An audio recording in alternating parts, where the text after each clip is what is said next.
Hello बच्चों, welcome back to my YouTube channel again at Biology World. I am your biology educator Sonal Pandey.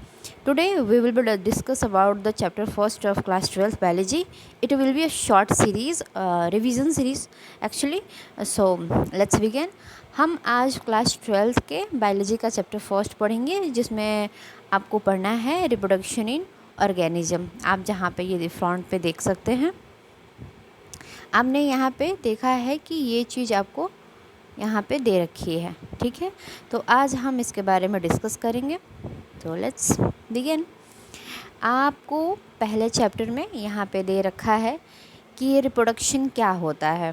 ठीक है, आपने बचपन में क्लास 8 में ही पढ़ा होगा या फिर उसके पहले भी कई बार आपने सुना हुआ या पढ़ा होगा, आपकी क्लास में पढ़ाई गई होगी कि रिप्रोडक्शन यानी कि जनन क्या होता है। तो जनन एक प्रोसेस है, एक बायोलॉजिकल प्रोसेस है, एक जैविक प्रक्रिया है जिसमें कोई इंसान या कोई भी सजीव, जितने लोग जीवन है, जिनके पास जीवन है, जो जिंदा है, वो अपनी संख्या बढ़ाते हैं। तो संख्या कैसे बढ़ता है? जिस प्रोसेस से, जिस प्रक्रिया से हम जीवन को चलाते हैं और अपनी संख्या बढ़ाते हैं, वही प्रक्रिया रिप्रोडक्शन हो जाती है। ठीक है, यदि आपको इसकी डिफिनीशन की ज़रूरत है तो आप लिख सकते हैं कि जनन एक ऐसी प्रक्रिया है जिसके माध्यम से कोई भी सजीव अपने जैसे संतति को उत्पन्न करके अपने अस्तित्व को कायम रखते हैं। अगर आप इसको इंग्लिश में डिफिनीशन लिखना चाहें तो आप लिख सकते हैं कि reproduction is a process by which any living being organism which give young ones and maintain their existence. ठीक है, चलिए तो हम आगे बात करेंगे, चैप्टर की तरफ मूव करते हुए देखेंगे कि आगे हमें और क्या क्या पढ़ना है। ठीक है, यहाँ पे आप देख सकते हैं कि ये दिया हुआ है कि each and every organism can live for the certain period, right. Let's zoom it now, let's study this, we can read this. चलिए हम इसकी पढ़ाई करते हैं, इसको फिर समझते हैं। Can leave for only the certain period, ये बात भी बिल्कुल सही है कि कोई भी ऑर्गेनिज्म होता है, कोई भी जीव है, वो कुछ टाइम के लिए ही ज़िंदा रहता है। ऐसा तो नहीं होता है कि कोई भी जीव है जिसको आपने कभी मरते हुए देखा ही नहीं हो, है कि नहीं। आप देखते हैं हमेशा ये आसपास की चीज़ों में कि जितनी भी चीज़ें हैं, जितने भी सजीव है, सजीव एक शॉर्टन टाइम पीरियड के लिए ही ज़िंदा रहता है, कुछ समय के लिए ज़िंदा रहता है। जन्म हुआ, कुछ समय जिया, फिर वो मर जाता है। तो यही कुछ समय होता है जो वो ज़िंदा रहते हैं और फिर मर जाते हैं। ठीक है, हमेशा कोई ज़िंदा नहीं रहता, राइट। तो चलिए आगे पढ़ के देखते हैं क्या दे रखा है। तो यहाँ पे एक आपको टर्म देखने को मिलेगा, लाइफ स्पैन।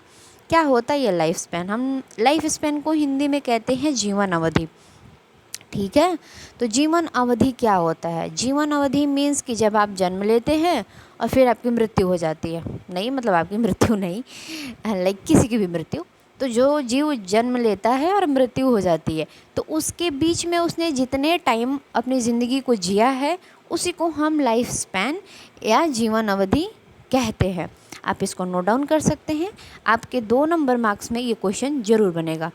ठीक है, तो the period from birth to the natural death of any organism represent the lifespan, right. Lifespan of few organism can given a figure 1 to 1। ठीक है, आपको इस एनसीईआरटी बुक में कुछ आपको डायग्रामेटिकली समझाई गई है कि किसी ऑर्गेनिज्म का लाइफ स्पैन कितना होता है, और आपके हो सकता है ऑब्जेक्टिव में ये मार्क्स बन जाएं। ठीक है, सो बच्चों आप मुझे बताएंगे कि एलिफेंट की लाइफ स्पैन कितनी होती है। लाइफ स्पैन मीन्स एक जो हाथी होता है वो कितना टाइम तक ज़िंदा रहता है, एक गुलाब का फूल कितना टाइम तक ज़िंदा रहता है।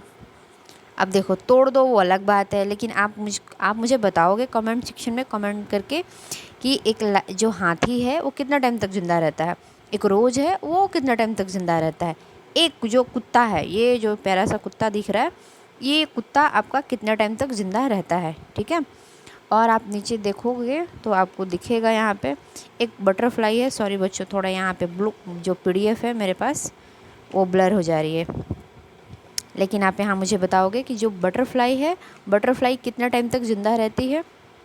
आप मुझे ये बताओ कि जो बनियान ट्री है, बरगद का पेड़, नहीं सॉरी बनाना पेड़, जो एक केले का पेड़ होता है वो कितना टाइम तक ज़िंदा रहता है। और एक जो काऊ होती है, आपके घर गाय तो होगी, अगर नहीं होगी तो भी आपको अच्छे से पता होगा ही कि एक गाय कितना टाइम तक ज़िंदा रहती है। वैसे ही आप यहाँ पे देख सकते हैं कि पैरट का जो लाइफ स्पैन होता है 140 ईयर दे रखा है, मतलब कि ये 140 साल ज़िंदा रहती है, मतलब रहता है। एक क्रोकोडाइल जो है वो 60 ईयर अप्रॉक्स ज़िंदा रहता है। एक घोड़े की लाइफ स्पैन, आप जो फ्रूट फ्लाई देख सकते हैं जो फ्रूट पे रहती है वो फ्रूट फ्लाई, राइट। आप मुझे कमेंट में करके कमेंट आप देना, बताना आप कि किसकी कितनी जीवन अवधि होती है। आप एक राइस प्लांट की भी बता सकते हैं। राइस प्लांट जो क्या बोलते हैं उसको, राइस प्लांट को हिंदी में, चावल का पौधा, धान, धान, हाँ, धान का जो लाइफ स्पान कितना होता है वो भी आप मुझे कमेंट करो। टॉर्टोइस का आप देख सकते हो 100 to 150 year. Banyan tree right here, यहाँ बनियान ट्री है, आप यहाँ पर बता सकते हैं कि एक बनियान पेड़ जो होता है, बरगद का पेड़, उसका लाइफ स्पैन कितना होता है, वो कितना टाइम तक ज़िंदा रहता है, ठीक है। अब देखो यहाँ पे फिर से मेरे जो PDF है ब्लर हो चुकी है। लेट्स सो वेट 1 सेकेंड बच्चों। तो बच्चों अब यहाँ पे हम देखेंगे कि फिर से रिप्रोडक्शन आ गया आपका टॉपिक। और ये रिप्रोडक्शन जो है आपको मैंने अभी डेफिनेशन इसका कुछ देर पहले मैंने आपको बताई थी, ठीक है, लेकिन मैं आपको फिर से समझाती हूँ। रिप्रोडक्शन यानी कि जनन, मैं आपको हिंदी में इसलिए बार बार चीज़ों को बता रही हूँ ताकि बिहार बोर्ड के बच्चों को भी कंसेप्ट क्लियर हो जाए और जो CBSE से हैं उनके लिए भी ये ईजी पड़ जाए, ठीक है। तो आप ज़रा सा मेरे लिए कोऑपरेट करने की कोशिश करेंगे। रिप्रोडक्शन क्या होता है यानी कि जनन क्या होता है, मैंने अभी आपको बताया कि रिप्रोडक्शन एक बायोलॉजिकल प्रोसेस है जिसके थ्रू कोई भी लिविंग बीइंग जो जिंदा है, जो जीवित हैं, वो क्या करते हैं कि अपनी संख्या में वृद्धि करते हैं। अगर जैसा होता है ना कि हमारे घर में बोलते हैं कि तुम्हारी शादी नहीं होगी तो वंश आगे कैसे बढ़ेगा, ठीक है। वंश आगे बढ़ाने क्यों है, क्योंकि अगर अपने अस्तित्व को कायम नहीं करेंगे, हमारा वंश नहीं बढ़ेगा, हमारा अस्तित्व तो ख़त्म हो जाएगा, है कि नहीं। अपने अस्तित्व को कायम करने के लिए, अपनी पॉपुलेशन को कायम करने के लिए, जो जनसंख्या है उसको बचाने के लिए हम जनन करते हैं, ठीक है। और यही करते करते हमने क्या कर रखा है, जनसंख्या बढ़ा दी है, ठीक है बच्चों। तो ये काम आप नहीं करोगे, इसीलिए आप पढ़ाई कर रहे हो, ओके। तो चलो पढ़ाई करते हैं फिर से। यहाँ पे दे रखा है कि reproduction is defined as a biological process. अभी मैंने हमको बताया था ना कि यह एक बायोलॉजिकल प्रोसेस है इन which an organism give rise to young ones offspring similar to itself, right। इसका क्या मतलब हुआ कि रिप्रोडक्शन एक बायोलॉजिकल प्रोसेस है जिसमें कोई भी सजीव अपने जैसे बच्चे पैदा करता है जो उसके जैसा ही होता है। अब ये बताओ, अब हाथी है तो कुत्ते का बच्चा तो पैदा नहीं करेगा, कि करेगा, मुझे ज़रा आप लोग बताना। अब इंसान ही है तो इंसान तो गधे का बच्चा तो नहीं पैदा करेगा ना, इंसान का ही बच्चा पैदा करता अपने जैसे। हम थोड़ा सा अलग होते हैं लेकिन सारी चीज़ें functioning all over most of the physiological चीज़ें हमारी सेम होती है, ठीक है। तो यही जनन होता है, एक जैविक प्रक्रिया है जिसके द्वारा कोई भी सजीव एक बच्चा पैदा करता है अपने अस्तित्व को कायम करने के लिए, जो कि उसके ही जैसा होता है, ठीक है। हाथी का बच्चा हाथी ही पैदा करेगा। लेट्स स्टार्ट बच्चों, थोड़ा सा लैग आ गया था। खैर अब यहाँ पे देखेंगे कि द ऑफस्प्रिंग ग्रो मतलब कि जो बच्चा पैदा होता है वो पहले ग्रो करता है यानी कि विकसित होता है, फिर मैच्योर हो जाता है यानी कि परिपक्व हो जाता है, बड़ा होता है, जवान हो जाता है, and in turns produce new offspring. जब वही बच्चा बड़ा हो जाता है, परिपक्व हो जाता है, मैच्योर हो जाता है, तो फिर वो भी नए बच्चे पैदा करने के लिए सक्षम हो जाता है। जैसे आप समझो कि आप अभी बच्चे हो, ठीक है, आप जब बड़े हो जाओगे, खैर आप तो बड़े हो गए हो, लेकिन आप थोड़ा और बड़े हो जाओगे तो आप शादी करोगे, आपके भी बच्चे होंगे, और फिर जो आपके बच्चे होंगे वो भी बड़े होंगे और फिर वो भी शादी करेंगे, फिर उनके बच्चे होंगे, ठीक। तो ये एक प्रोसेस है कि बच्चा होगा, फिर विकसित होगा, फिर मैच्योर होगा, फिर वो भी सक्षम हो जाता है, वो कैपेबिलिटी आ जाती है कि वो भी बच्चा पैदा कर सकता है। And this process is called reproduction, यही जनन की प्रक्रिया है, ठीक है। अब यहाँ पे एक चीज़ आप नोटिस करेंगे कि यहाँ पे दे रखा है कि देयर इज अ साइकिल, यह एक चक्र है, ठीक है। Of birth, growth and death. मतलब कि जो जनन यह एक पूरी जो प्रक्रिया है एक चक्र के रूप में चलती है। पहले हम जन्म लेते हैं, विकसित होते हैं, फिर मर जाते हैं, फिर कोई नया जन्म लेता है, फिर वो भी विकसित होता है, फिर वो भी मर जाता है। तो ये एक यूनिवर्सल ट्रुथ है बच्चों कि जो जन्म लेता है वो बड़ा भी होगा और फिर वो मरेगा ही, फिर जन्म लेगा, फिर बड़ा होगा, फिर मर जाएगा। तो ये एक पूरा चक्र है, यही आपको एनसीईआरटी बता रही है और आपको इसको थोड़ा दिमाग में रखना है। ठीक है, यहाँ पे देखेंगे आप कि reproduction enables continuity of the species of generation after generation. यानी कि जनन एक ऐसी प्रक्रिया है जो पीढ़ी दर पीढ़ी चीज़ों को कंटिन्यूटी रखती है, मतलब कि ये निरंतरता बनाए रखती है ना। यही जन्म, फिर विकास, फिर मृत्यु, ये निरंतरता कैसे बनी रहती है? जनन के द्वारा ही तो बनती है। मान लो बच्चा ही पैदा ना हो, स्टॉप हो जाए रिप्रोडक्शन, तो कहाँ से कोई जन्म लेगा और कहाँ विकसित करेगा और कौन मरेगा? वो तो ख़त्म ही हो जाएगा ना।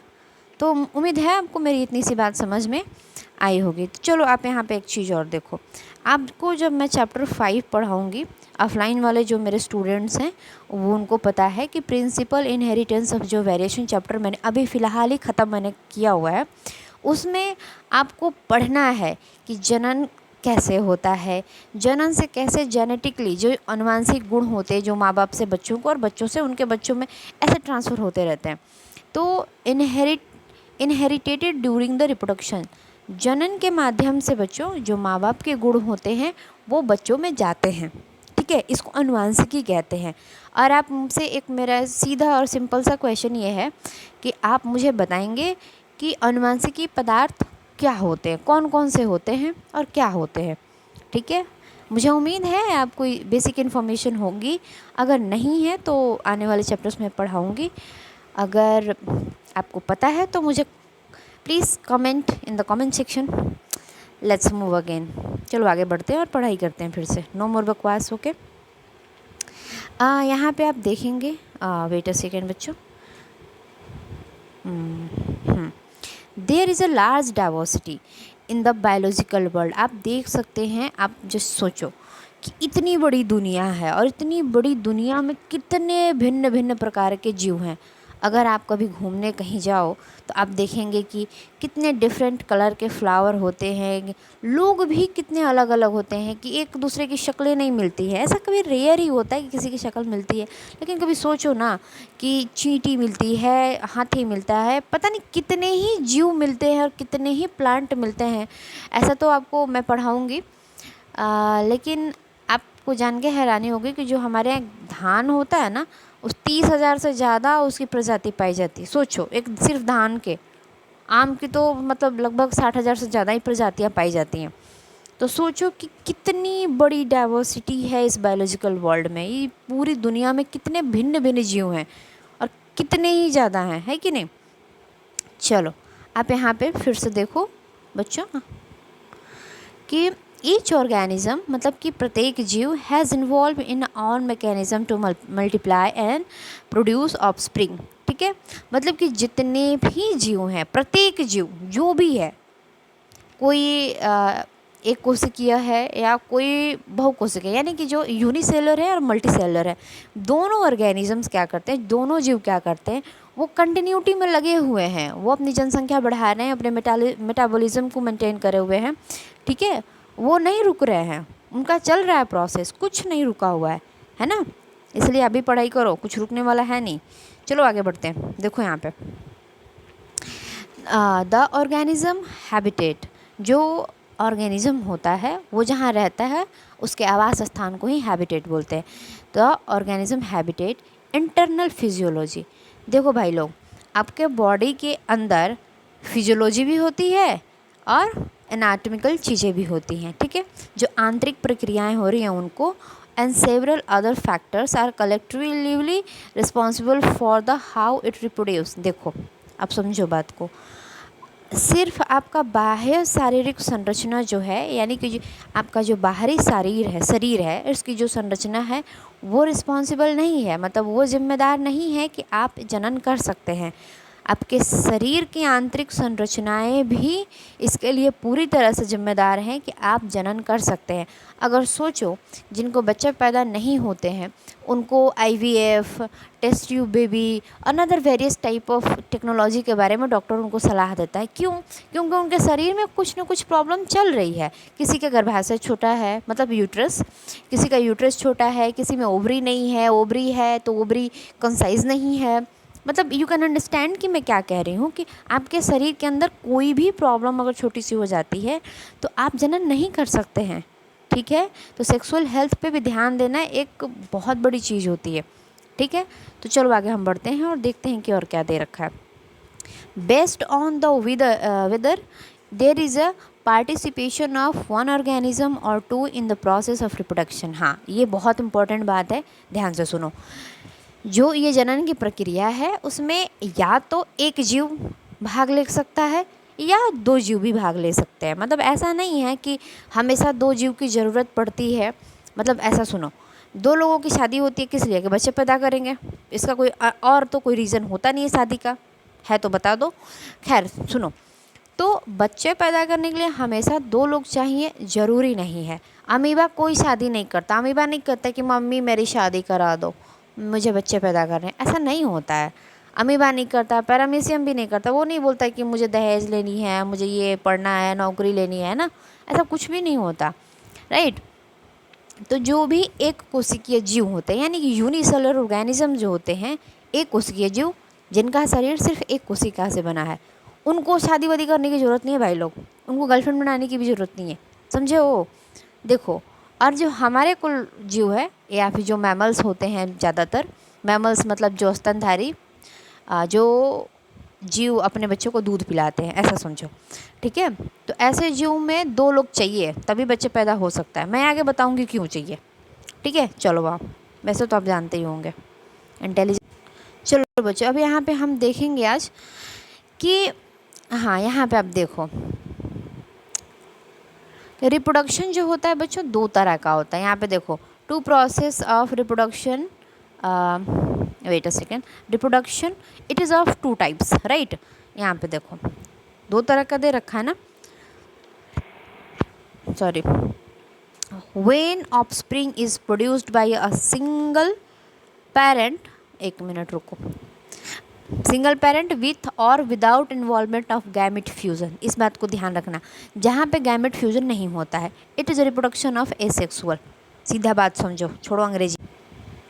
देखो, जनन दो प्रकार के होते हैं। पहला अलैंगिक जनन, जिसको एसेक्सुअल रिप्रोडक्शन भी कहते हैं, ध्यान रखे हो, इंग्लिश भी पढ़ो। ठीक है, इंग्लिश से घबराना नहीं होता। तो पहला जो जनन का प्रकार होता है वो अलैंगिक जनन, यानी कि एसेक्सुअल रिप्रोडक्शन होता है, और जो दूसरा होता है वो सेक्सुअल होता है, लैंगिक जनन होता है। तो पहले हम जरा समझ लेते हैं, आप एक काम करो, जरा सा इसको नोट। जो जनन होता है बच्चों, उसके दो प्रकार होते हैं। कौन कौन से? लैंगिक जनन, नोट करो, नहीं करोगे तो मार खाओगे। लैंगिक जनन, मेरी हैंड राइटिंग बहुत ख़राब है बच्चों, रुको एक मिनट। ठीक है, इसको अब आप नोट कर सकते हैं, वेट अ सेकेंड, लिखो। जनन, जनन के दो प्रकार होते हैं। कौन से? पहला होता है लैंगिक जनन, कॉपी में नोट कर लो अपने, नहीं तो फिर भूल जाओगे। लैंगिक, या बुक में ही कहीं नोट कर लो। दूसरा होता है अलैंगिक। ठीक है, अलैंगिक जनन, ये दो जनन होते हैं। ठीक है, अब समझो पहले अलैंगिक जनन क्या होता है। अलैंगिक जनन वो वैसा जनन होता है जिसमें कोई एक, या तो लड़का या लड़की, कोई एक भाग लेगा और अपना बच्चा खुद ही पैदा कर लेगा। उनको नहीं ज़रूरत है शादी वादी की, वो इस झंझट में नहीं पड़ते। तुम पढ़ो, वो नहीं पढ़ते। चलो बताती हूँ कैसे, आओ देखो, यहाँ पे देखो, रुको बच्चों। हाँ, अलैंगिक जनन, ठीक है, आओ समझो ज़रा। अलैंगिक जनन, मेरा फ़ोन और मेरा टैब दोनों काम नहीं कर रहा आज। खैर, अलैंगिक जनन क्या होता है? जैसे देखो कि कोई एक जीव है यहाँ पे, ठीक है, तो ये क्या करेगा, अपना बॉडी कॉन्ट्रैक्ट करेगा, मतलब ऐसा कुछ करेगा ये, और कॉन्ट्रैक्ट करके दो पार्ट में तोड़ लेगा। ठीक है, तो लो जी, एक जीव और दूसरा जीव। तुम ऐसा कर सकते हो तो बताओ, भगवान ने तुम्हें ऐसा सुपर नेचुरल पावर तो दिया नहीं है।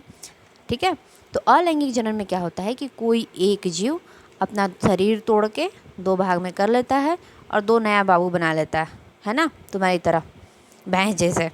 तो 2 क्यूट क्यूट बाबू बन गए। तो ये जो प्रक्रिया है आपका अलैंगिक जनन है बच्चा पार्टी, तुम नहीं कर सकते हो, ठीक है। अलैंगिक जनन के एग्जाम्पल्स बताओ मुझे कमेंट सेक्शन में, अगर नहीं मालूम है तो मुझसे सुनो। पहला तो अमीबा हो गया, पैरामीशियम हो गया, हाइड्रा हो गया, और क्या होता है, बहुत सारे होते हैं। चलो 3 से काम चलाओ। चलो आज के लिए इतना ही। नेक्स्ट वीडियो में हम इसको डिटेल में डिस्कस करेंगे। अगर आपको मेरी वीडियो अच्छी लगी हो तो please like share and subscribe. Thank you बच्चों, बाय।